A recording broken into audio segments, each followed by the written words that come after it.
umpe Bibiliya kuko ari inezeza, umpe Bibiliya imbwira iby'ubugingo.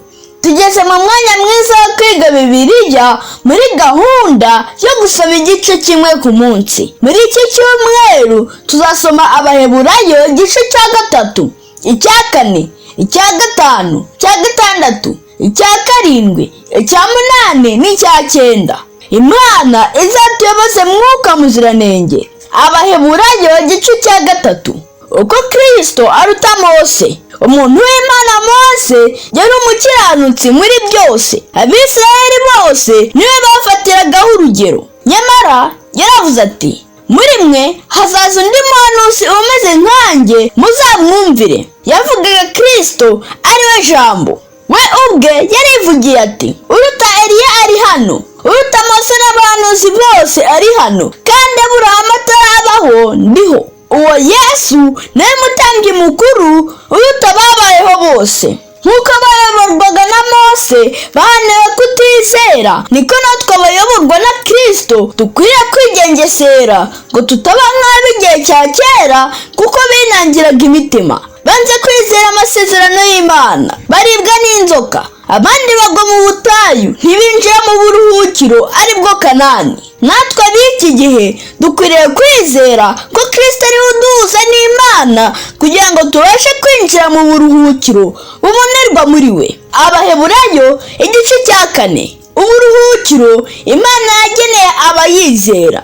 Isabato yagarutse muri iki gice. Imana yarangije imirimo yayo maze iraruhuka. Yaduhaye isabato nk'uburuhukiro bw'abizera. Nyamara yifuza ko dufata isabato mu buryo buhambaye. Uburuhukiro yasezeraniye abizera burenze cyane umunsi wa 7. Ni uburuhukiro busobanuye kugirana amahoro n'Imana.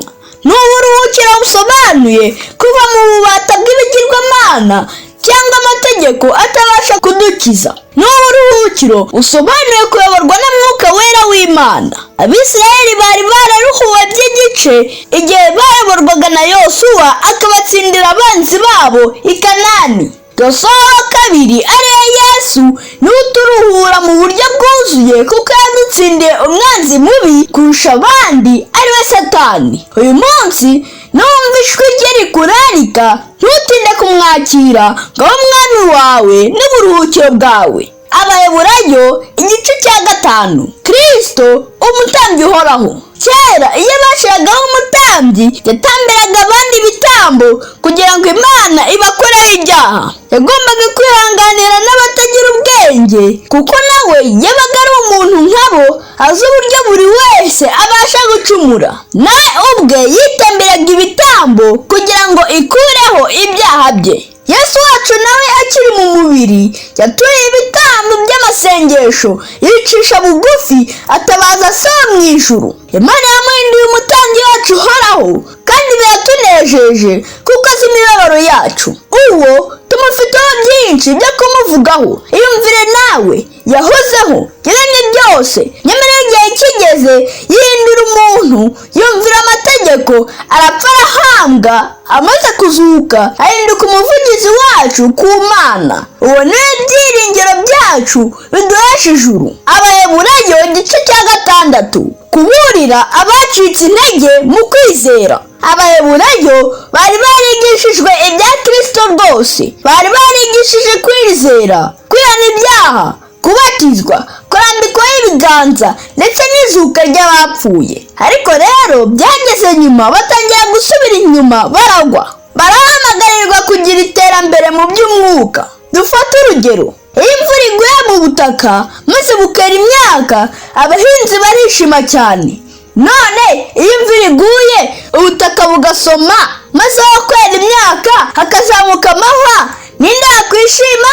Natwe ababibwamo ubutumwa bwiza, reka twere imbuto zinezeza abandi. Birababaje ko hari abera amahwa ugasanga ubutumwa bwiza bakiriye ntacyo bwabamariye. Abaheburayo igice cya 7. Melikisedeki. Habayeho umwami witwaga Melikisedeki wategekaga igihugu cy'i Salemu, ariho haje kwitwa Yerusalemu. Uwo yari umutambyi w'Imana nk'uko amateka abigaragaza, ndetse muri kariya karere bubahaga Imana yo mu ijuru, bakayitura ibitambo n'amaturo, na mbere byose. Igihe Aburahamu ava kurwana no kurokora Loti, yasanganiye na Melikizedeki ndetse n'umwami w'i Sodomu. Umwami w'i Sodomu yashatse kumuha ifeza n'izahabu ngo maze amuhe abantu. Ashushanya Satani rero kuko ariwe udushukisha iby'isi. Melikizedeki we yahaye Aburahamu umutsima na vino byashushanyaga ifunguro ryera ari ryo mubiri n'amaraso bya Kristo. Aburahamu ahita nawe amuha 1/10 cya byose kuko yari asanzwe azi gukiranukira Imana muri byose. Uyu mutambyi ndetse n'ababyeyi be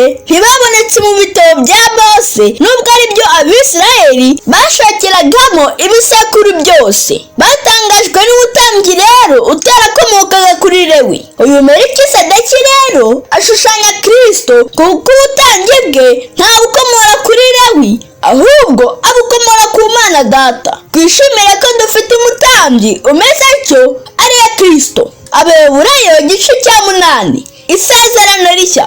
Dufite umutambyi uhoraho mu buturo bwo mu ijuru. Iki gice gishimangira neza rwose ko Yesu akorera mu ihema ritabambwe n'abantu ahubwo ryabambwe n'Imana ubwayo. Mu isi hari hasanzwe abatambyi bakorera mu ihema ryateguwe na Mose akurikije icyitegererezo yerekeye kuri Sinayi. Imirimo bakoraga yashushanyaga Yesu. Ibyanditswe bivuga neza ko isezerano Abisirayeli bahawe mbere baryishe. Iri sezerano bishe ryari ryo guharanira kumvira ngo udapfa.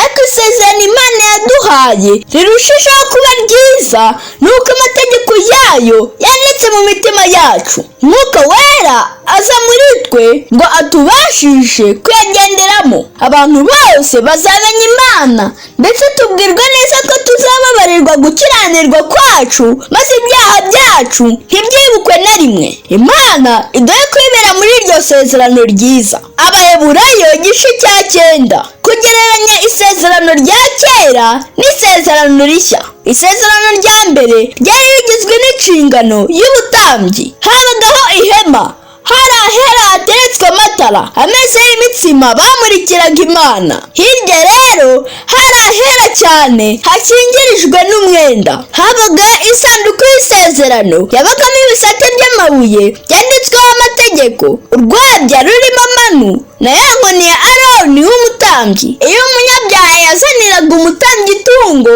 bamutambiraga igitambo kimukuraho ibyaha bye maze akagenda ababariwe rwose pe. None rero Kristo yasimbuye ibyo byose, yabaye igitambo, aba umutambyi ndetse ni nawe muhuza w'isezerano rishya rirusha ayandi gukomera. Iyo tubabariye ibyaha aba bihanaguye burundu. Nuko rero Imana iduha imitima iticira urubanza kuko dufite umutambyi umeze atyo. Muri iki cyumweru cyose Imana izatuyoboze Mwuka Muziranenge. Umpe Bibiliya imbwira iby'ubugingo umwe n'amagambo yose yavuze. Tugeze mu mwanya w'ibibazo. Icya mbere, ninde wabanje kuruhura Abisirayeli y'igice?